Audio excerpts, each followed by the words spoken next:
Elles sont plus de 300 femmes à prendre part à cette première rencontre entre plusieurs générations de femmes leaders du Bénin. Parmi elles, les femmes leaders en cours de formation par la Fondation Friedrich Ebert et des femmes politiques. Cette rencontre se tient en 2 phases. La rencontre d'échange et la célébration de la gagnée de la reine-mère Nyokogi de Niki. Une première phase qui consiste à initier un atelier d'échange et de discussion au niveau des femmes leaders politiques du Bénin sur le thème principal leadership politique au Bénin, hier, aujourd'hui et demain. Toujours tisser l'ancienne corde au bout de la nouvelle. Vous voyez, lorsqu'on prend notre société, on se rend compte à tous les niveaux que les femmes peinent à se faire une place dans les instances de prise de décision. Elles sont peu représentées dans les conseils communaux, peu représentées au Parlement, peu représentées dans l'administration, au gouvernement, ainsi de suite. Au Bénin et à Niki, le pouvoir traditionnel a toujours été co-géré par les hommes et les femmes. L'objectif étant de faire de Niki la capitale du leadership politique féminin à cause de sa riche, pertinente et inspirante histoire séculaire de gouvernance concertée sensible au genre.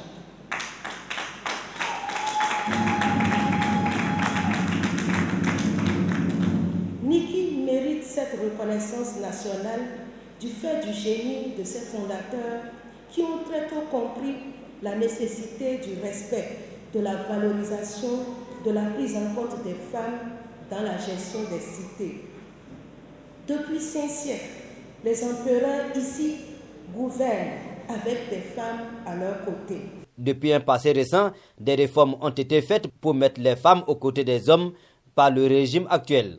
La création de l'Institut national de la femme, la promotion des femmes à de hautes institutions telles que la vice-présidente de la République ici présente, la Haute Cour de justice, la Cour des comptes, la nomination des femmes au sein du gouvernement, l'introduction dans le code électoral d'un mécanisme de discrimination positive au profit des femmes dans le cadre des élections législatives, ce qui a permis d'accroître le taux de représentativité des femmes à l'Assemblée nationale. L'Institut national de la femme, à travers sa présidente, la Fondation Friedrich Ebert par la voix de sa représentante résidente, l'Institut pour la gouvernance démocratique à travers sa secrétaire générale et l'Union européenne représentée par son ambassadrice se sont toutes exprimées pour féliciter et encourager cet engagement des femmes afin d'exister au sein des instances de prise de décision. Quoique la rencontre de Niki n'est pas pour défier les hommes.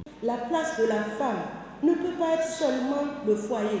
Sa place pour mieux gérer le foyer, le rendre viable, prospère et digne de respect, c'est en plus du foyer les unités de production, les instances de prise de décision, les associations socio-économiques et culturelles et communautaires. C'est donc d'une question stratégique de développement, d'une question d'intérêt hautement national qu'il s'agit ici.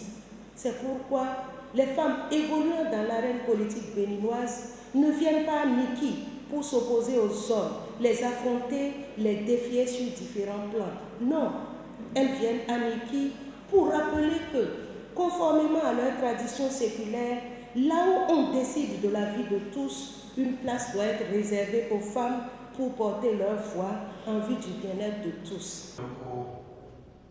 Nous, on est tous connectés pour parler tout ça à Paris.